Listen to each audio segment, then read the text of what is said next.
하나님 말씀 같이 보겠습니다. 사도행전 16장을 우리 같이 볼까요?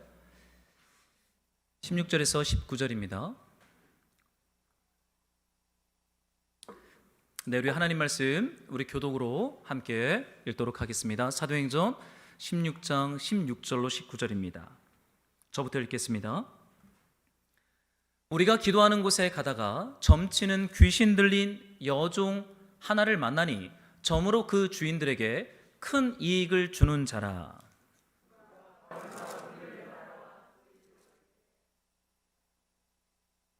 하나님의 종으로서 구원의 길을 너희에게 전한 자라 하며, 이같이 여러 날을 하는지라 바울이 심히 괴로워하여 돌이켜 그 귀신에게 이르되 예수 그리스도의 이름으로 내가 네게 명하노니 그에게서 나오라 하니 귀신이 즉시 나오니라.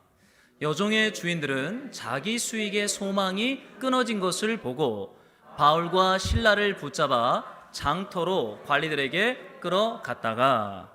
아멘. 네, 우리 사도행전 우리 51번째 우리 숨겨진 쓴뿌리라는 제목으로 우리 주일 말씀으로 가족 공동체 말씀 함께 나누도록 하겠습니다.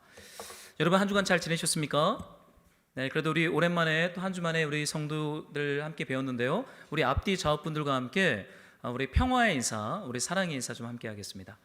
네, 우리 눈빛으로 우리 또 이렇게 손도 잡아주시고요. 네, 그래요. 네, 오늘은 우리 사도행전 16장 우리 지난주에 묵상했던 본문 한 구절을 또 붙잡고 숨겨진 쓴뿌리에 대한 제목의 말씀으로 하나님 말씀을 좀 나누겠습니다. 여러분 좀 오늘 이상한 사람들을 좀 보게 됩니다. 귀신 들린 여종이 나오고요. 그 귀신 들린 여종을 통해서 큰 돈을 버는 사람들이 나옵니다. 아니, 사람이 귀신이 들렸는데 어떻게 그거를 가지고 사람이 돈을 벌 수가 있습니까? 참 독특하지 않습니까? 물론 지금이랑 시대가 다르기 때문에 그 당시에는 고대 사회는 굉장한 종교적 국가였잖아요. 종교 국가였기 때문에 어떤 젊은, 이게 아마도 여종이라고 표현할 땐 젊은 자매였던 것 같아요. 젊은 청년, 자매였던 것 같습니다. 이 젊은 여종, 청년이 귀신이 들렸는데 그 귀신 들림으로 말미암아 사람들이 점을 보러 왔습니다. 점을 볼 때 그냥 오겠어요? 복채를 가지고 오겠죠. 복채의 수익이 얼마나 컸는지 오늘 본문의 말씀은 그 주인들이 수익이 굉장히 컸다라고 말하고 있죠. 여러분, 귀신 들림은 고통스러운 사건입니다. 주변에 이렇게 우린 기독교이기 때문에 이제 귀신 들림이란 표현을 쓰고도 하지만 보통은 정서적이거나 감정적인 문제 혹은 내 힘과 능력으로 해결되지 않는 상태 가운데 있는 사람들이 많이 있잖아요. 우리는 기독교인이기 때문에 귀신 들렸나? 이런 표현을 쓰지만 그분들은 그런 표현 안 써요. 너무나 고통스럽게 산다. 너무나 힘들게 산다. 너무나 그들의 힘으로 되지 않는다. 이렇게 말을 합니다. 그런데 여러분, 누군가에겐 고통이 되는데 누군가에게는 큰 수익이 되고 있는 거예요. 여러분, 이걸 어떻게 해석하냐는 거예요. 그 바울이 하도 이 귀신 들린 이 여자 청년이 바울을 따라다니면서 하도 막 뭐라 하니까 바울이 귀찮았어요. 여러분, 귀찮아서 귀신을 내쫓은 사람이 바울입니다. 참 독특해요. 하도 자기한테 하나님의 종이다 그러니까 귀찮고 괴로워서 예수 그리스도의 이름으로 명하노니 귀신아 나오라. 그러니까 그 여자 청년에서 귀신이 나옵니다. 그러니까 어떤 일이 일어나요? 오늘 본문의 말씀을 봤더니 그 여종의 주인들이 수익이 끊긴 것을 보고 열받았다 라고 오늘 본문은 말합니다. 귀신이 떠나가서 한 사람이 회복된 걸 보면 어떻게 해야 돼요? 기뻐하고 송아지를 잡고 신발을 준비하고 새 옷을 준비하고 손에 반지를 끼워주면서 한 사람이 회복된 것을 경축하고 기뻐하고 셀러브레이션을 해야 되는데 이 주인들은 어때요? 귀신이 떠나가니까 점을 못 봐주니까 복채 수익이 끊어진 것으로 말미암아 분노했다. 그리고는 바울과 실라를 빌립보 법정에 고발했다라는 게 오늘 읽은 성경 본문의 간략한 내용입니다. 사랑하는 말씀으로 동역자 여러분, 어떠세요? 이 말씀을 읽으면서 여러분은 좀 어떠한 생각이 드십니까? 저는 불편해요. 누가 귀신 들린 사람인가? 저는 이 말씀을 아무리 읽고 또 읽어도요, 진짜 귀신 들린 사람들은 그 여종의 주인들이에요. 여러분 생각을 해보세요. 사람이 회복됐으면 기뻐해야 되는데 사람이 회복된 거로 말미암아 자신들의 비즈니스가 수익이 끊어진 거로 말미암아 분노함으로 고발하고 바울과 실라를 감옥에 가둔 사람들, 이거 제정신입니까? 여러분, 저는 오늘날의 이 세상에 비즈니스가 굉장히 많죠. 여러분 장사가 잘 되고 사업을 잘 되려면 어떠한 일들이 있어야 여러분 사업이 잘 될까요? 저는 이렇게 홍보나 마케팅이 별로 중요하지 않은 몸을 쓰는 청소 공동체를 저는 청소 업체를 합니다. 주중에 이번 지난 한 주죠. 이번 주랑 다음 주 우리 함께 일하는 개척교회 목사님들이 다 휴가를 갔어요. 자기들 다 휴가가 하던데요. 그러고는 저한테는 그냥 통보합니다. 문자로 목사님 이번 주 휴가입니다. 다음 주 휴가입니다. 그러면 청소업체 일하는 현장들은 어떡하라고요? 저는 지난주 진짜 전투적으로 살았어요. 새벽부터 이제 목사님들 다 휴가 갔기 때문에 그분들의 빈자리를 새벽에 가서 채우고, 그러고는 오후에 돌아와서 성경 읽고, 그리고 저녁에는 우리 중학생들 수련회 가서 저녁 집회 말씀 전하고, 이 돌아오는 주간도 아마 제가 그렇게 살아야 될 것 같아요. 목사님들 8월 초주도 휴가 가야 된대요. 근데 여러분 보통 사업이 잘 되려면요, 세상의 마케팅에 사용하는 방식이 하나 있습니다. 그게 뭔지 아십니까? 어떤 사람의 부족함을 극대화시키는 거예요. 여러분 시편 23편에 보면 여호와는 나의 목자시니, 그 다음에 신앙 고백이 뭡니까? 내게 부족함이 없으리라. 여러분 만약에 이 신앙 고백이 우리의 온 삶에 가득 찬다면, 여러분 이 세상에 있는 비즈니스들 중에 없어질 비즈니스가 뭐라고 생각하세요? 여호와는 나의 목자시니 부족함이 없으리로다. 부족함이 없어요. 물건을 살까요, 안 살까요? 안 사기 시작합니다. 비싸고 맛있는 음식을 먹을까요, 안 먹을까요? 부족함이 없어요. 뭐하러 그걸 먹어요? 뭐하러 그런 필수제가 아닌 다른 제품들을 사는 일들이 일어나겠습니까? 만약에 온 세상이요 부족함이 없다라고 고백하고 선언하기 시작하면, 이 세상의 많은 비즈니스들 중에 없어질 비즈니스는 굉장히 많습니다. 그러니까 세상은 어떤 방식으로 일합니까? 끊임없이 부족함에 대해서 자극하는 거예요. 마케팅과 홍보를 통해서, 어떤 메시지를 통해서 너 그거 부족해, 그거 해야 돼, 계속 어떤 메시지들을 던집니다. 여러분 그 부족함이라는 메시지가 들어오면 굳이 우리가 돈을 소비하지 않아도 되는 것들에 돈이 소비되는 일들이 종종 발생하게 되는 것이죠. 여러분 오늘 빌립보 도시 안에 복음이 들어갔어요. 여러분 복음은요 단순히 우리의 죄의 문제와 영혼 구원을 넘어서 우리네 삶에 있는 어떠한 숨겨진 쓴뿌리와 메시지들이 진리가 아닌 거짓말하는 거라는 것을 폭로시키는 일들을 예수 그리스도의 복음과 그분의 말씀은 우리를 해체하면서 그 일들을 하고 있습니다. 오늘은 좀 이 하나님의 말씀의 능력에 대해서 우리가 좀 묵상하고 함께 좀 말씀을 나누기를 원해요. 한번 생각해 보세요. 이 귀신 들린 여성이 이런 고백을 해요. 한번 우리 본문의 말씀을 좀 보고 싶은데요. 17절에 봤더니 그 귀신 들린 여종이 바울을 따라다니면서 이렇게 얘기합니다. 지극히 높은 하나님의 종으로서 구원의 길을 너희에게 전하는 자라. 여러분 이 귀신이 말하는 이 고백이 거짓말입니까, 진리입니까? 귀신은 떼놓고 요 자체 본문말을 한번 볼 때 어떠세요?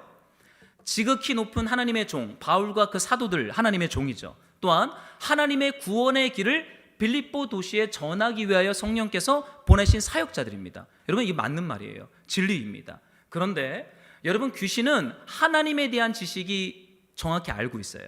하나님이 어떠한 분이고 그리스도가 어떠한 분이고 그리스도의 종들이 어떠한 일을 하는지 그들은 정확하게 알고 있습니다. 그러나 하나님은 예배하지 않아요. 독특한 것입니다. 하나님에 대한 지식이 있어요. 하나님의 말씀이 있어요. 하나님이 누구고 예수 그리스도가 누구고 성령 하나님이 누구인지 정확하게 아는 지식이 있어요. 그러나 예수님을 주라고 고백하진 않아요. 여러분 이것이 귀신 들림의 독특한 빌립보서가 말하는 특징입니다. 여러분 지식이 우리를 구원합니까? 여러분 귀신은 하나님에 대한 정확한 지식을 알고 있어요. 그러나 예배하지 않아요. 예수를 주라 고백하지 않아요. 예수님께 항복하지 않아요.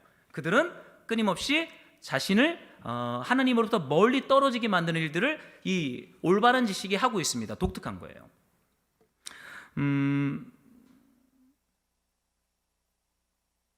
그런데 이 지식을 말하는 이 귀신에 대해서 바울이 예수 그리스도의 이름으로 명하노니 떠나라 라고 이렇게 선언하고 있습니다. 저는요 오늘 이 귀신이 떠나간 이 여종 앞에서 수익이 끊어진 것을 보고 빌립보의 사채업자 같은 이 주인들이 분노합니다. 어떻게 우리의 수익이 끊어진 소망을 보고 그들이 분노하기 시작해요. 저는 이걸 보면서요 좀 질문을 던져본 게 있어요. 누가 진짜 귀신 들린 사람인가? 어떠세요? 여러분 누군가한테 이렇게 저 사람은 진짜 약간 이상한 것 같아 뭐 이런 표현 쓰잖아요. 근데 우리는 신앙이 좋은 분들은 어떤 표현 씁니까? 뭔가 축사가 필요한 것 같아, 이 귀신 들린 것 같아, 이런 표현을 우리는 씁니다. 너무 그런 표현 이렇게 안 쓰셔도 됩니다.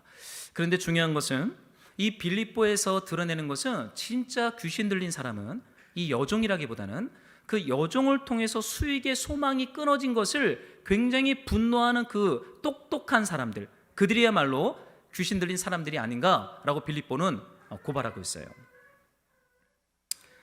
네, 우리 하나님의 말씀 한 번만 더 보고 싶은데 마가복음 5장을 한번 여러분들이 한번 펼쳐보시겠습니까? 성경을 한번 펼쳐보세요. 마가복음 5장. 마가복음 5장에 보면 거라사 귀신 들린 청년이 한 명 나옵니다. 오늘 이 본문의 말씀과 빌립보 이 귀신 들린 여종의 이야기를 비교하면서 우리가 하나님의 말씀을 같이 한번 좀 보려고 합니다. 여러분, 마가복음 5장에 보면 예수님이 거라사 동네에 들어가는데 거기에 더러운 귀신 들린 사람이 무덤 사이에서 나와 예수를 만났다라는 표현이 나옵니다. 그런데 동시에 그 귀신 들린 사람의 특징이 여기 나오는데요, 3절과 4절과 5절을 보면 쇠사슬로도 맬 수 없는 강력한 힘을 가졌다. 두 번째, 어느 누구도 그를 제어할 수 없다. 5절에 보니까 밤낮 산에서나 무덤에서나 늘 소리를 지르고 돌로 자기의 몸을 해치고 있었다 라고 말하고 있습니다. 사랑하는 말씀으로 동역자 여러분, 저는 이렇게 귀신 들림이나 이런 현상에 대해서 그런 표현을 그렇게 좋아하진 않습니다. 그러나 성경이 말하는 귀신 들림의 특징은 힘이 강력하다 이렇게 표현을 합니다. 힘이 강력해요. 두 번째는 어느 누구도 그를 제어할 수 없어요. 통제를 받지 않습니다. 어떤 사람의 권위에 대해서도 순복하지 않아요. 세 번째는요, 계속 소리 지릅니다. 늘 소리를 지르요. 그리고는 어떻게 해요? 돌로 자기 몸을 해하고 있어요. 여러분 주변에 이런 사람 있습니까? 늘 소리를 지르는 사람 있으세요? 저는 있습니다. 저희 집에서는 늘 소리를 지르는 사람은 최익기입니다. 누구예요? 제가 귀신 들린 겁니까? 귀신 들린 거죠. 왜요? 늘 소리 지르니까. 그런데 여러분 중요한 건 귀신은 늘 소리를 지르지만 다른 사람을 해하는 게 아니라 그 귀신의 통치를 받고 있는 사람을 돌로 몸을 해하고 있다는 거예요. 다른 사람을 해하는 게 아니에요. 여러분 늘 소리 지르고 눈빛으로 소리 지르고 표정으로 소리 지르고 큰 목소리로 소리 지르면 그 사람이 변할 것 같아요? 절대 안 바뀌어요. 마가복음 말합니다. 나만 망가진다. 돌로 자기 몸을 해한다 라고 말하고 있어요. 그런데 이 거라사 청년은요, 이 청년이 귀신 들린 것인가? 예수님 질문을 합니다. 여러분, 이 거라사 청년이 뭘 잘못했길래 귀신에 들렸을까요? 남자인 것 같아요. 여기서는요, 뭔 죄를 지었고 뭘 잘못했길래 이 청년이 귀신이 들려서 밤낮 소리를 지르며 돌로 자기 몸을 해하고 있습니까? 네, 마가복음 5장 6절입니다. 제가 좀 읽어드릴게요. 그가 멀리서 예수를 보고 달려와 절하며 큰 소리로 부르짖어 이르되 지극히 높으신 하나님의 아들 예수여, 나와 당신이 무슨 상관이 있나이까? 원하건대 하나님 앞에 맹세하고 나를 괴롭히지 마옵소서. 말씀으로 동역자 여러분, 귀신 들림의 특징 하나는요, 우리네 삶에 안식이 깨어져 버린다는 거예요. 잠을 못 자요. 밤낮 소리를 질러요. 돌로 자기 몸을 해야 해요. 어느 누구의 통제와 어느 누구의 권면도 받지 않아요.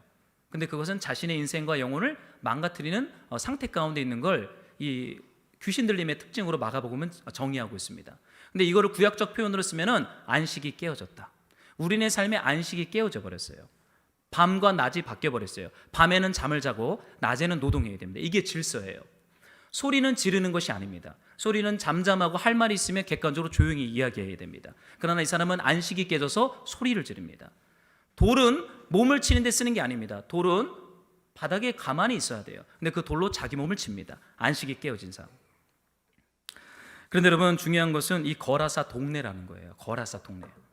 여러분 이스라엘의 지도를 보면, 제가 사진을 아직 준비를 못했는데, 이렇게 이스라엘이 있으면 이 오른쪽에 요단강이 이렇게 흘러갑니다. 요단강을 중심으로 요단강 서편, 요단강 동편이라고 말합니다. 여러분 구약이 말한 요단강 서편이 가나안 땅이에요. 이 요단강 물줄기 오른쪽을 요단강 동편이라고 말합니다. 그런데 지금은 데카폴리스, 이방인들의 도시가 되었어요. 이 요단강 동편에 있는 거라사라는 동네가 이방인들의 도시가 되었습니다. 예수님이 요단강 서편 갈릴리에서 사역을 하다가 요단강을 건너서 요단 동편의 거라사라는 이방인들의 도시에 왔어요. 그런데 여러분 그 도시가 오늘 마가복음 5장을 다 읽진 않았지만 어떠한 비즈니스를 하는 도시였습니까? 여러분 나중에 읽어보세요. 돼지를 키웁니다. 목축업. 자, 질문할게요. 모세 율법 레위기에 의하면 돼지를 키우는 것은 가능할까요? 안 가능할까요? 안 가능합니다. 레위기에 보면 굽이 갈라진 짐승은 부정하다. 여러분, 돼지 다리가 굽이 갈라졌을까요? 하나일까요? 족발 안 드셔보셨습니까? 여러분, 족발을 상상하세요. 굽이 갈라져 있습니다. 여러분, 만약에 예수님이 이 땅에 오지 않았으면 유대인들 족발을 먹을 수 있을까요? 없을까요? 못 먹어요. 족발 먹으면 부정해지는 겁니다. 집에 가서 샤워하고 집에서 일주일 동안 감금해서 몸이 정결해질 때까지 집 밖에 나가면 안 돼요. 족발 못 먹어요. 유대인들 돼지 못 먹습니다. 피 못 먹습니다. 순대 못 먹습니다. 저 중학교 때 친구 여호와의 증인이 있었는데 분식집 갔는데 저는 순대를 먹는데 순대를 안 먹는 거예요. 너 왜 이 맛있는 걸 안 먹냐? 있기니 다 먹어라. 나중에 알았어요. 여호와의 증인. 피채 삶아진 게 순대잖아요. 돼지 창자에. 그러니까 안 먹어요. 여전히 그들은 모세 율법에 갇혀 있죠. 여러분, 생각해 보세요. 거라사라는 동네는 돼지 목축업으로 비즈니스에서 부유한 동네가 된가 거라사입니다. 게르게사, 데카폴리스. 그런데 여러분, 여호수아서에 보면은 거라사 동네는 본래 이렇게 이방인들의 땅이 아니었어요. 이제 가나안으로 요단강을 지나서 들어가기 전에 12지파에게 하나님이 땅을 준다고 약속했는데 루벤, 갓, 므낫세 2분의 1 반지파가 요단강 언덕에 딱 섰는데 이 요단강 동편의 땅이 굉장히 비옥한 거예요. 요단강 물줄기가 막 흐르고 있고 초지가 무성하고 여기서 목축업을 하면은 너무나 이 하나님이 주신 젖과 꿀이 흐르는 땅처럼 요단 동편의 땅이 보이는 거예요. 그들이 여호수아에게 말하죠. 여호수아, 우리에게 이 땅을 기업으로 줘. 그러는 거예요. 12지파 중에 가장 강력한 전투력을 가졌던 지파가 루벤, 갓, 므낫세 지파입니다. 그러니까 요단 동편의 땅을 여호수아가 하나님 앞에 질문하고 기업으로 줍니다. 여기는 하나님의 땅이었어요. 여러분, 그런데 그 하나님의 땅, 비옥한 땅, 젖과 꿀이 흐르는 정말로 아름다운 요단 동편의 땅이 지금 어떻게 되었습니까? 돼지를 키워요. 이방인들이 먹고 사는 방식으로 돼지를 키우면서, 돼지를 키우지 않아도 거기는 부유한 땅입니다. 그냥 양을 키우고 농사를 지면 충분히 먹고도 남을 정도의 하나님이 보시기에 좋은 땅이에요. 굳이 돼지 키우지 않아도 먹고 사는데 부족함이 없어요. 그런데 역사의 흐름 가운데 이 요단 동편 루벤, 갓, 므낫세 반지파의 마음들 가운데 이방 문화가 들어오기 시작해요. 이방인들이 말하는 이렇게 하면 성공할 거라고 하는 세계관이 들어오기 시작해요. 그것이 무엇이었습니까? 돼지 목축업. 그러니까 요단 동편에 있던 루벤, 갓, 므낫세 반지파의 후손들이 돼지를 키우는 거예요. 모세 오경이 레위기가 부정하다고 말한 방식으로 성공과 부와 돈을 구하기 시작합니다. 여러분, 우리 크리스찬의 성공이 뭐라고 생각하세요? 돼지떼를 많이 키워서 돈을 많이 버는 것이 우리의 성공일까요? 여러분, 크리스찬의 성공은 예수 그리스도의 말씀 앞에 신실함으로 말씀의 경계선 바깥으로 나가지 않고 믿음을 끝까지 잘 지키는 것이 기독교가 말하는 성공이고 복이고 우리의 축복임을 성경은 날마다 증언하고 있습니다. 그러나 요단 동편 그 땅은 이제 돼지를 키우는 목축업의 땅이 되어버렸어요.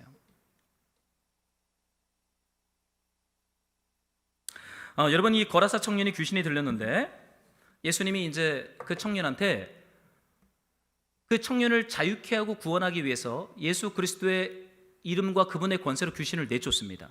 근데 귀신들이요 질문을 해요. 한번 여러분들이 5장 16절을 한번 좀 보시겠습니까? 마가복음 5장 16절인데 제가 좀 읽어드릴게요. 귀신 들렸던 자가 당한 것과 돼지의 일을 본 자들이 그들에게 알림해 그들이 예수께 그 지방에서 떠나시기를 간구하더라. 여러분, 귀신이 이제 예수님이 떠나라 그러니까 순복해야 되잖아요. 순종해야 됩니다. 하나님이신 우리 예수님께서 악한 정사와 권세를 떠나라. 그래서 그 청년을 구원합니다. 근데 그들이 떠나가는 과정에 얘기하는 거예요. 우리를 저 데카폴리스 게르게사 저 언덕 그 지중해 바다를 향하여 쫙 내려져 있는 곳에 돼지떼가 몇천 마리가 있었던 것 같아요. 그러니까 2,000마리의 돼지가 죽잖아요. 그 레기온이라 불리는 그 귀신이 얘기를 합니다. 우리를 저 돼지떼에게 들어가게 하소서. 그래요. 그러니까 예수님 뭐라고 말해요? 들어가라 그럽니다. 그러니까 청년 한 명이 있던 레기온, 여러분 레기온은 로마 군대 군사 단위의 6,000명 군인들을 레기온이라고 합니다. 굉장히 거대하고 많죠. 거대하고 많은 유청면이라 불리는 귀신이 2,000마리 돼지떼에 들어가요. 그러니까 여기 본문의 말씀을 봤더니 돼지들이 미쳐버립니다. 풀을 먹고 있던 돼지들이요, 이 게르게사 이 거라사 땅의 언덕 저 아래 지중해 바다가 이렇게 있어요. 광기에 사로잡혀서 돼지들이요 지중해 바다를 향하여 막 달려가는 거예요. 상상해 보세요. 2,000마리의 돼지가 바다를 향하여 막 내려갑니다. 어떻게 돼요? 몰사합니다. 돼지가 몰사해요. 돼지 2,000마리가 죽었습니다. 그런데 거라사 청년 한 명은 살아났어요. 구원을 받았어요. 여러분, 이것이 하나님 나라의 가치예요. 돼지 한 마리 100만 원 칩시다. 곱하기 2,000 하면 얼마입니까? 전 수학을 잘 못해요. 얼마죠? 100만 원 곱하기 2,000이면 2억입니까? 20억입니까? 다들 수학이 약하군요. 대략 2억이라 합시다. 20억이라 합시다. 여러분, 한 청년 구하려고 20억 썼어요. 20억이면요, 죄송합니다, 개척교회 8개 만듭니다. 한 청년 구원하려고 개척교회 10개를 포기해야 돼요. 여러분 포기하겠어요? 전 포기 못해요. 여러분의 사업 하나를 포기해야 돼요. 왜요? 청년 한 명 구원하려고. 이렇게 그 동네 사람들이 난려났어요. 돼지떼가 지중해 달려가서 몰사하는 걸 보고 그 목축업 사장들에게 종들이 얘기한 거예요. 사장님, 큰일 났습니다. 돼지떼들이 지중해로 다 지금 들어가서 다 죽었습니다. 그러는 거예요. 그러니까 그 사람들이 난리가 나서 지금 그 현장에 온 거예요. 그러니까 날마다 소리 지르며 돌로 자기 몸을 해하던 청년은 젖된 어린아이처럼 배가 불러서 예수님 발 앞에 조용히 앉아있고, 돼지떼들은 바다 위에 다 떠 있는 거예요. 다 죽은 거예요. 그러니까 이 목축업 사장들이 어때요? 분노합니다. 자신의 수익의 소망이 끊어진 것을 보고는 분노해요. 그리고는 예수님께 이렇게 말합니다. 그들이 예수께 그 지방에서 떠나시기를 간구하더라. 무슨 말이에요? 아웃. 예수님을 축사하고 있어요. 마치 예수님을 귀신처럼 대하고 있어요. 예수님 나가시오, 아웃 그러는 거예요. 예수님 이 동네에서 빨리 떠나세요 그러는 거예요. 당신이 있다가는 우리 망하겠소 그러는 거예요. 예수님이 있다가는 거라사 동네에 돼지 목축업하는 사람들이 망하겠다고 집단적으로 카르텔을 형성해서 예수님을 고발하고 예수님을 쫓아버립니다. 여러분, 이것이 예수 그리스도의 복음의 역사가 일어나는 현장에 일어났던 말씀 사건이에요. 여러분, 이게 구원 사건입니다.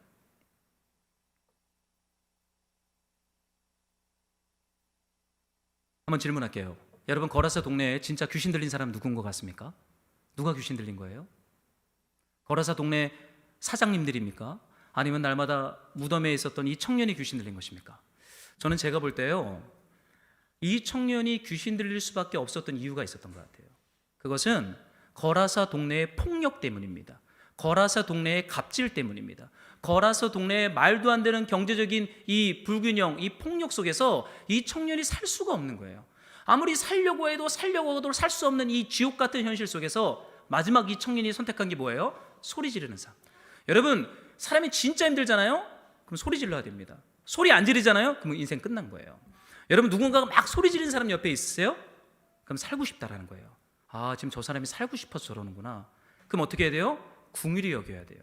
귀신아 떠나가라 그러는 게 아니라 살고 싶어서 소리를 지르고 있는 것입니다. 제가 청년 때 저희 어머님 약주를 자주 드셨어요. 약주를 자주 드시고 거의 매일같이 약주를 드셨습니다. 그러면 형과 저를 항상 붙잡고 이렇게 하소연을 참 많이 하셨어요. 많이 힘드셨던 거죠, 어머님이. 그러니까 형이랑 저를 붙잡고 하소연을 참 많이 하십니다. 어쩔 때는 저희 형님을 회초리로 자주 술을 드시면 자주 때리시곤 했어요. 근데 제가 그때 예수전도단 사역할 때라 중국 그 밀레니엄 기념으로 우리가 한 달간 중국 선교를 갔었는데 약 한 달에서 한 달 반을 제가 집을 비웠습니다. 그래서 제가 한 달 반 만에 이제 서울 도착해서 제가 시골 저희 집으로 갔는데, 저희 시골집은 굉장히 입구에서 집까지 가려면 마당을 지나서 우물을 지나서 많이 걸어가야 되는 시골집입니다. 근데 밤에 도착해서 집에 들어가는데 이렇게 냉기가 확 부는 거예요. 그래서 또 뭔 일이 터졌구나. 한 달 반 만에 왔는데 집에 갔는데 마루문이 다 열려 있고 주방문도 열려 있고 어디는 불 꺼져 있고 어디는 불이 켜져 있고 밤이었는데요. 어머님 그날도 아주머님들과 약주를 하시고 이제 골아떨어져서 계셨어요. 아들을 한 달 반 만에 맞습니다. 근데 어머님이 저를 보고 한 말이 있어요. 귀신아 그러는 거예요, 저한테. 귀신아 너 나가, 저한테 막 소리를 지르셨어요. 제가 너무 속이 상했어요. 제가 선교하고 왔고 복음을 전하고 왔는데 여전히 변화되지 않는 가정. 제가 어머님을 끌어안고 어머님 저 아들이에요, 둘째 아들이에요 그랬더니 어머님이 저를 알아보질 못합니다. 만취했고 약간 이것 때문에. 그래서 제가 어머님이 저를 자꾸만 저한테 물건들을 집어던지고 저를 밀고 해서 제가 사실 어머님을 붙잡고 기도하다가 어머님이 잠들 때까지 제가 어머님을 안고 기도했어요. 그때는 제가 배운 게 뭐겠습니까? 예수원도다니까 예수님의 이름으로 귀신은 떠나가라. 제가 이 한마디 하지 않겠어요? 배운 게 그거니까. 여러분, 그럼 귀신이 떠나갑니까? 그러면 그분의 정서적이고 고통과 슬픔의 문제가 한 방에 다 해결됩니까? 해결 안 돼요. 제가 예수님의 이름으로 축사도 했고 예수님의 이름으로 떠나가라고 기도도 수없이 했어요. 그런데 제가 한 가지 깨달은 것이 있습니다. 가정 공동체라고 하는 이 공동체에서 주는 메시지, 그리고 이 가정 공동체라고 하는 이 경관진의 문제가 해결되지 않고서는 어머님이 회복이 안 되겠더라고요. 그리고 나중에 제가 알게 되었지만 하나님의 어머님을 집을 떠나게 하셨죠. 10년간 제가 군대 갔을 때 어머님을 회복하는 시간이었던 것 같아요. 그리고 지금은 다시 어머님이 돌아오셔서 아버지와 관계가 이제 회복이 되었습니다. 저희 아버지가 지난번 건강검진을 했는데 이 직장에 조그만 암세포가 있다는 거예요. 그래서 그걸 떼서 정밀 검사를 했더니 이렇게 직장암이라고 아버지가 이제 판결이 난 겁니다. 그래서 제가 아버지를 대학병원을 모시고 다니면서 이런저런 예약을 잡고 이제 정밀 검사를 8월에 하는데요. 그래서 제가 이제 어머님한테 얘기를 했더니 어머님이 모든 걸 다 정리하고 이제 양주에 있는 아버지 집으로 오셨어요. 그러면 이제 아버지를 돌보시겠다는 거죠. 이전엔 상상을 할 수 없었던 일이에요. 어머니 아버지가 이런다는 건 제가 상상을 못했습니다. 아버지의 몸이 좀 안 좋아졌고 어머님이 이제 돌아오셔서 아버지를 돌보고 있습니다. 이제는 저희 집을 이제 왔다 갔다 하시겠대요. 저도 이제 아버지를 돌봐야 되는데 제가 한 가지 깨닫는 게 있습니다. 여러분, 한 사람이 그리스도 예수 안에서 구원을 받고 회복되는 데는요 시간이 걸려요. 그리고 이 문제가 해결되려면 그 개인의 문제라기보다는 우리 공동체의 사실은 책임입니다. 거라사의 문제였지 이 청년의 문제였기 때문에 이 청년에게 예수의 이름으로 떠나가라는 문제가 해결될까요? 아니에요. 거라사 동네에 있는 집단적인 하나님을 대적하는 어떠한 이 반성경적인 그 태도들, 돼지 떼보다 한 사람을 귀하게 여기지 않는 이 불신앙에 대해서 예수님은 축사하십니다. 그리고는요 그 동네도 구원하시고 이 청년도 주님이 구원하는 것을 발견하게 돼요. 여러분, 이것이 우리 예수님이 한 사람과 공동체를 구원해 가시는 주님의 여정인 것을 보게 되죠. 그런데 여러분, 사람은요 수익의 소망이 끊어지면 분노합니다. 하나님의 말씀보다 내 이익이 피해를 당하거나 내 수익이 손해를 당하거나 내 권리가 공격을 당하면 여러분, 사람은 분노합니다. 마치 거라사 동네에 돼지 키우는 사장님들이나 빌립보 도시에 여종을 통하여 복채를 챙기며 수익을 챙겼던 그 사장님들이나 여러분, 분노하고 바울과 실라를 고발하고 예수님을 떠나가라고 소리 지르고 있지 않습니까?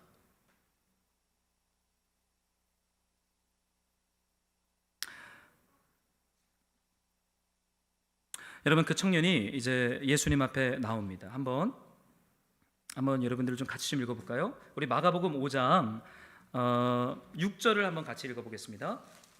마가복음 5장 6절입니다. 우리 한 목소리로 좀 성경을 펼치면서 지금 가고 있습니다. 네, 마가복음 5장 6절 우리 같이 한번 읽어보겠습니다. 함께 시작. 그가 멀리서 예수를 보고 달려와 절하며, 제가 7절 읽어드릴게요. 큰 소리로 부르짖어 이르되 지극히 높으신 하나님의 아들 예수여, 나와 당신이 무슨 상관이 있나이까? 원하건대 하나님 앞에 맹세하고 나를 괴롭히지 마소서. 여러분, 거라사 땅에 귀신 들린 귀신의 어떤 고백 중에 귀신 들림의 특징들이 여기 또 나타나고 있습니다.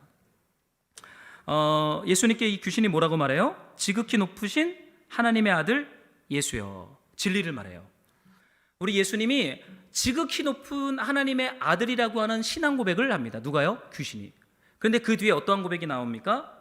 당신이 나와 무슨 상관이 있나이까? 나를 괴롭히지 마소서. 독특하지 않아요? 여러분, 예수님에 대한 정확한 인식과 지식은 가지고 있는데 당신이 나와 무슨 상관이 있니까?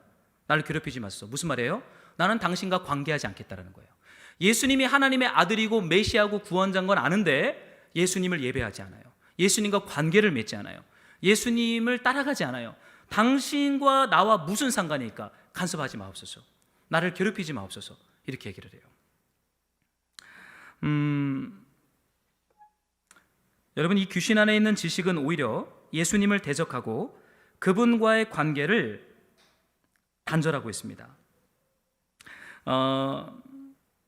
저는 이 귀신의 실체를 이렇게 좀 정의해봤어요. 말씀을 이렇게 적어놨지만, 지극히 높은 하나님의 아들 예수여라고 고백하면서 실상 삶 속에서는 나와 당신이 무슨 상관입니까? 라고 늘 외치는 이중적 삶, 이것이 바로 영혼과 사람과 공동체를 파괴하는 귀신의 실체다. 마가복음은 이렇게 말하고 있죠. 여러분, 우리 안에 하나님의 말씀의 지식이 점점 이렇게 늘어나고 축적되고 많아질 수 있습니다. 그런데 그것이 하나님을 예배하고 예수님과 관계를 맺는 것까지 나아가지 못한다면 그건 우리를 괴롭히는 것과 같아요.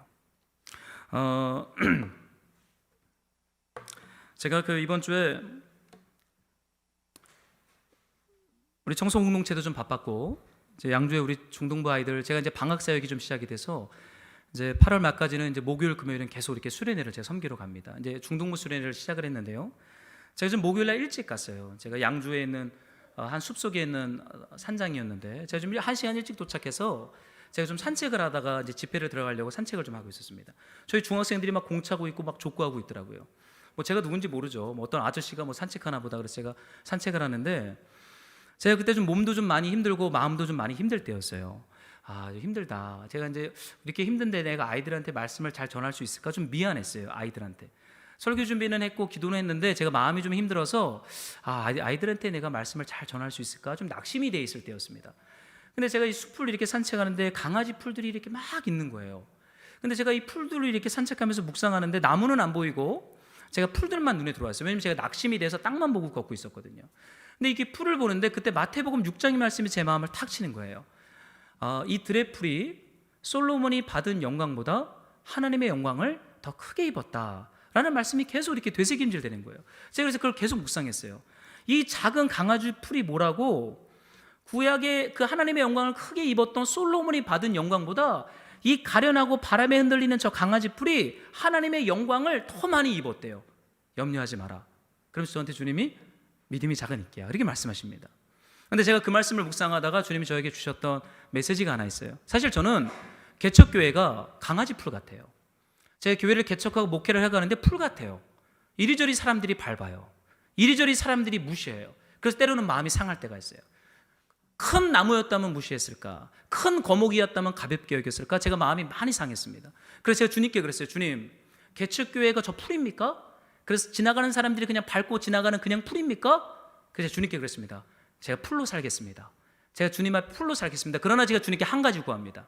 솔로몬이 받았던 그 영광보다 이 작은 들풀이 받은 영광의 임재가 크다라고 약속하셨으니 그 하나님의 영광의 약속의 말씀을 제 안에, 그리고 들풀 같은 작은 교회들 안에 허락해 주십시오. 제가 주님 앞에 기도했어요. 그리고 제 안에 믿음이 탁 들어왔습니다. 그래서 제가 정신 똑바로 차리고 이제 중동부 수련회에 들어갔어요. 애들 찬양하고 있더라고요. 제가 앞에 서서 이제 복음에 대한, 첫날은 복음, 둘째 날은 제가 교회에 대한 설교를 했어요. 거기는 약 3,000명 모이는 대형 교회입니다. 서울에 있는 한 대형 교회가 중동부 수련회를 온 거예요. 중동부 애들이 우리 교회 몇십 배입니다. 엄청 많아요. 제가 애들한테 한 얘기는 하나 했습니다. 나 청소하는 목사다. 그리고 나 상가교회 목사다. 개척교회 목사다 얘기했어요. 그럼 제가 애들한테 말했어요. 너희들도 이제 교회 개척하게 될 거다. 제가 이렇게 아이들에게 도전했어요. 나중에 교회 개척할 사람 일어나 그랬더니 애들이 일어나더라고요. 교회 개척차 하겠대요. 제가 안수하고 기도했어요. 왜냐면 여러분 기억하세요. 거대함과 많음을 추구하는 것이, 수익이 많은 것을 추구하는 것이 하나님의 영광 같죠. 그래서 저 들풀에 있는 것은 보이지도 않죠. 그냥 발로 밟고 가는 그냥 가벼운 풀처럼 여기죠. 그런데 하나님은요, 솔로몬이 받은 영광보다 저 들풀이 더 많은 영광을 받았다라고 주님이 마태복음 6장 산상수훈에서 약속하고 있어요. 그리고 하나님의 나라를 구하라고 말하고 있어요. 믿음으로 구하라고 말하고 있어요. 저는 이 말씀 묵상하다가요, 하나님 이렇게 일하시는구나. 이게 하나님의 방식이구나. 이제는 제가요, 지나가는 풀들도 꺾지 않기로 제가 주님 앞에 기도했어요. 주님, 제가 이제 풀들을 꺾지 않겠습니다. 너무나 존귀합니다. 하나님의 영광이 여기 깃들어 있습니다. 그리고 제 풀들을 꺾지 않았어요. 그래서 제가 강아지 풀들에게 고맙다라고 말했어요. 하나님의 영광을 보여줘서 고맙다 그러고, 첫째 날, 둘째 날 수련회를 은혜 가운데 하고, 그날 제가 모시던 담임 목사님 장례가 났어요.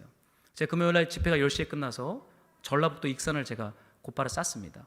새벽 2시에 도착해서 전철역 앞에 여관방에서 자고, 새벽에 목사님 제가 조문하고, 토요일 12시에 신방에 있어서 제가 또 화살같이 파주로 올라왔습니다. 정말 졸음운전 엄청 했어요. 고속도로에 차를 몇 번 세웠는지 모릅니다. 졸음운전, 고속도로 앞에다 차 세우고 그냥 깜빡이 거기서 한 30분 자다가 또 운전하고 이러면서 사실 이번 주를 제가 보냈습니다. 근데 제가 주님께요, 한 가지 받은 약속의 말씀이 있어요. 여러분, 들풀처럼 삽시다. 우리가 거대한 숲이나 나무가 되려고 하지 말고, 수많은 돼지떼에 목숨 걸지 말고, 하나님의 영광이 있다면 그 말씀 앞에 그 말씀을 붙잡고 우리가 들풀처럼 한 걸음 한 걸음 걸어가다 보면 여러분, 하나님 나라의 숲을 하나님께서 저는 세우시는 줄로 믿습니다. 여러분, 예수님께서 이 귀신에게 직접 말하죠. 그 청년에게서 나오라. 여러분, 우리는 하나님의 말씀을 들어야 돼요. 사랑하는 말씀으로 동역자 여러분, 어떻게 하나님의 나라가 확장되어지고 하나님의 영광이 임합니까? 예수님의 원형의 말씀을 들으십시오. 여러분, 그것이 뭐예요? 성경을 읽는 거예요. 여러분, 세상은요 굉장히 멋있고 기적적이고 표적적인 방식으로 하나님의 나라가 확장된다라고 말해요. 여러분, 속지 마세요. 예수님의 원형의 말씀을 들으면 믿음이 생깁니다. 그 믿음이 우리를 하나님 나라의 그 비옥한 풍성함으로 우리를 이끌어가요. 여러분, 너무 표적 따라다니지 마세요. 기적 따라다니지 마세요. 그냥 이 딱딱한 이 들풀 같은 하나님의 말씀을 존귀하게 여기세요. 그냥 말씀을 읽으세요. 말씀을 묵상하세요. 말씀이 들리게 하세요. 그럼 우리 안에 있는 레기온이라고 하는 거대함과 많음을 쫓는 이 귀신이 떠나가고 하나님의 생명과 말씀과 풍성함이 우리 안에 충만하게 입에서 폭풍이 벌어도 큰 나무는 쓰러지지만 들풀은 휘었다가 제자리 돌아옵니다. 저는 그 하나님의 영광의 기름 부음과 은혜가 이 말씀을 단순하게 읽고 묵상하는 지극히 가난한 청년 가운데 힘있게 일어날 줄로 저는 믿어요. 여러분, 놀라운 방식 없어요. 그냥 성경 읽는 거예요. 성경 묵상하는 거예요. 그리고 가는 거예요. 성경에서 말씀하셨잖아요. 아무리 생각해도 저것을 결정하면 내 수익이 끊어질 수 있어요. 여러분, 그런 예민한 부분 부딪혀 본 적 있어요? 저는 월요일마다 회사 가서 설교하고 성경 공부합니다. 여러분, 사업하는 사람들이요 돈에 예민해요. 그런데 어떤 하나님 말씀 앞에 딱 부딪힐 때 이 부분에 대해서 처음에 예배하고 찬양할 땐 좋아하는데 말씀에 부딪히잖아요.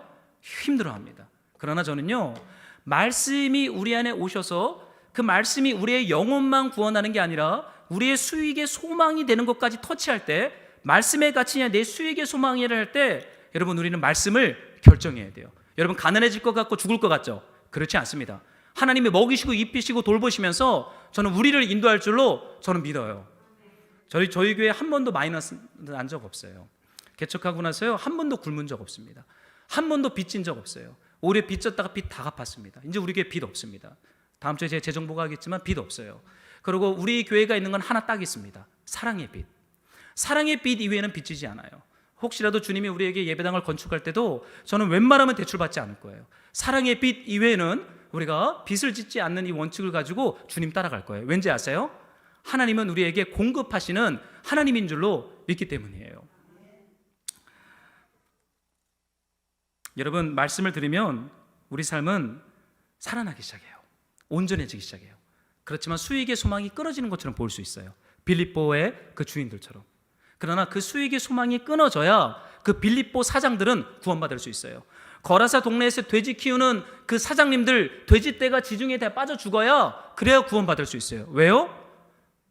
돼지떼 때문에 이 거라사 청년이 귀신 들려서 죽든 말든 신경구 안 쓰고 살았던 사람이 거라사 도시니, 그 도시 전체가 귀신 들렸죠. 눈먼 자들의 도시죠. 귀신들의 도시 아니겠어요? 근데 그 사람들은 이 청년이 귀신 들렸대요. 자기들이 귀신 들려놓고서. 이 말되는 데는 역설과 거짓말로 가난한 자와 병든 자를 착취하는 이 시대의 정사와 권세에 대해서 예수님은 말합니다.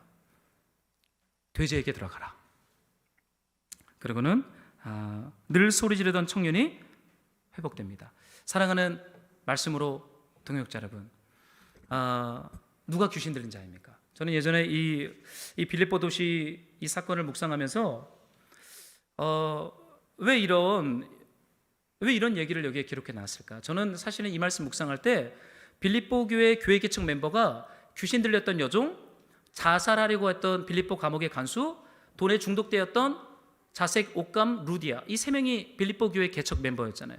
저는 가난한 사람들을 통해서 교회가 개척됐다라는 것을 보여주기 위해서 이 본문이 기록된 줄 알았는데, 이 본문을 잘 봤더니 교회는요 복음으로 세워집니다. 복음이 들어가면 내 이익을 왕처럼 섬겼던 것들이 폭로를 당해요. 저는 이것을 쓴뿌리라고 합니다. 성령께서 그 쓴뿌리를 드러냅니다. 그리고는 예수님의 말씀 앞에서 우리가 고백하고 예수의 말씀을 들으며 늘 소리 지르며 돌을 던졌던 그 인생이 조용히 예수 앞에 앉아 이젠 예수와 동행하는 구원받은 삶으로 주님의 몸된 교회를 일으키시고 회복하시고 인도해 가는 줄로 믿습니다. 여러분,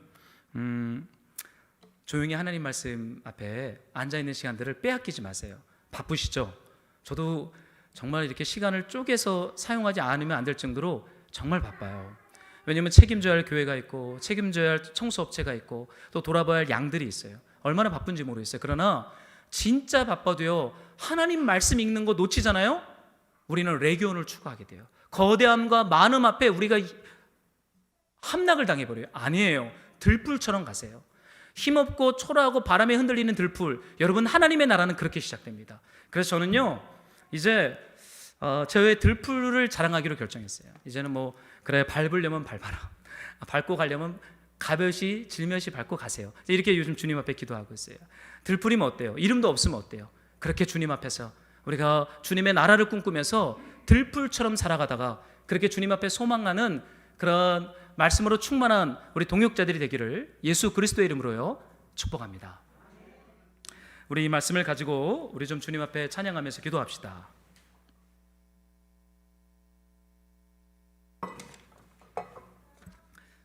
우리 예배 때 불렀던 이 찬양인데요, 우리 이 찬양 한번 하죠. 주의 인자하신 그 사랑이. 우리 1, 2절 고백하고 정말 주님의 말씀으로 우리가 충만해져서 거대함과 많음이 아니라 예수 말씀, 작은 들풀 말씀 우리 안에 심겨져 하나님 나라 백성으로 살기를 소망하며 우리 찬양 고백합시다.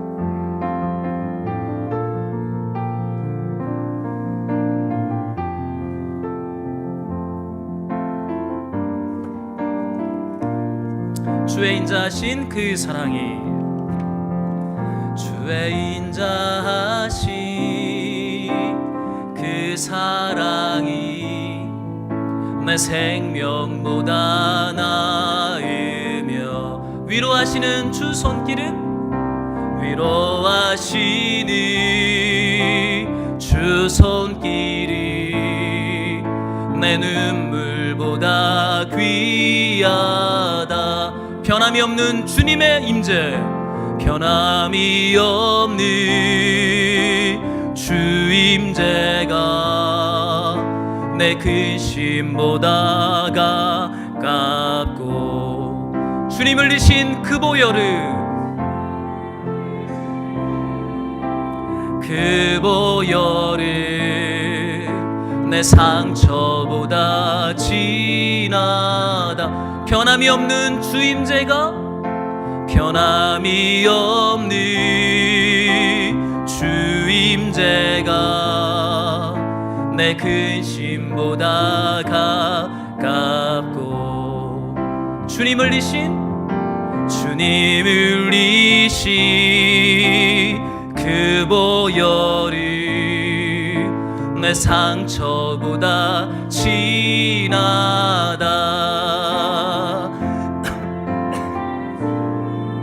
함께 사는 것, 나의 영원한 소원, 주의 아름다움 안에 사는 것, 나의 영원한, 결국 내 주님과, 결국 내 주님과 함께 사는 것, 나의 영원한 소원, 주의 아름다움 안에 사는 것, 나의 영원한 기쁨. 그래서 우리가 기도할 때 우리 한 가지만 구합시다.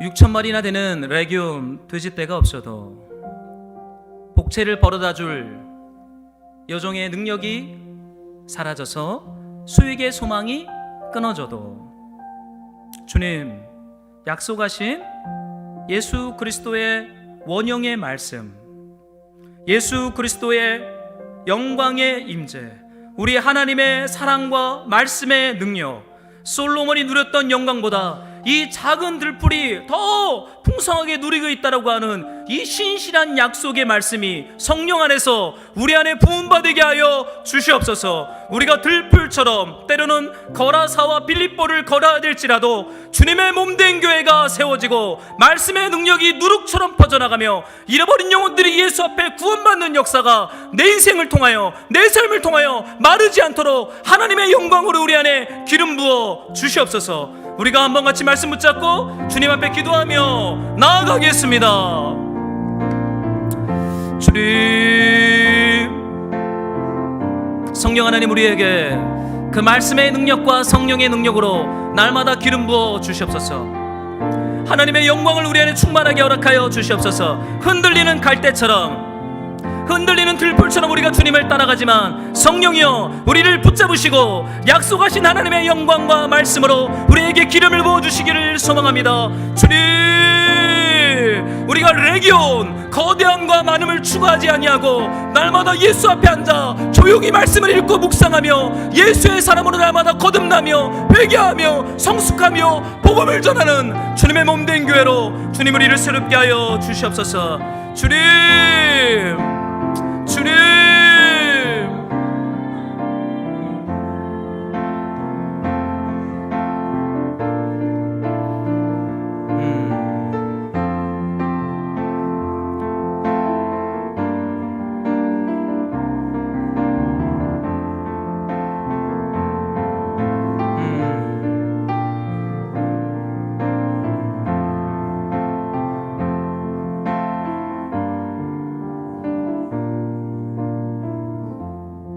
아버지 하나님, 우리가 레기온 거대함과 많음을 예수의 이름으로 구하지 않게 하여 주시고 날마다 예수 그리스도의 그 말씀과 하나님의 사랑과 성령의 교통하심이 날마다 우리의 심령 안에 마르지 않도록 하나님 우리에게 은혜를 베풀어 주옵소서. 때로는 우리의 이익과 수익이 끊어지는 자리에 우리가 있을지라도 말씀의 가치를 떠나가지 않게 하여 주시고 성령님 우리를 붙잡으셔서 사람들이 투박하고 촌스럽고 힘없다라고 말해도 성경을 읽으며 성경을 묵상하며 그렇게 하나님의 나라를 확장해 나가는 주님의 바울과 실라와 주 예수님의 제자로 우리가 살아갈 수 있도록 성령님 우리를 충만하게 하여 주시기를 소망합니다. 이 예수 그리스도의 이 말씀의 능력으로 우리를 기름 부으시고 주님의 몸된 교회를 새롭게 하여 주시옵소서.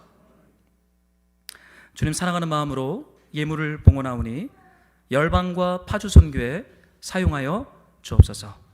예수님의 이름으로 기도드렸습니다.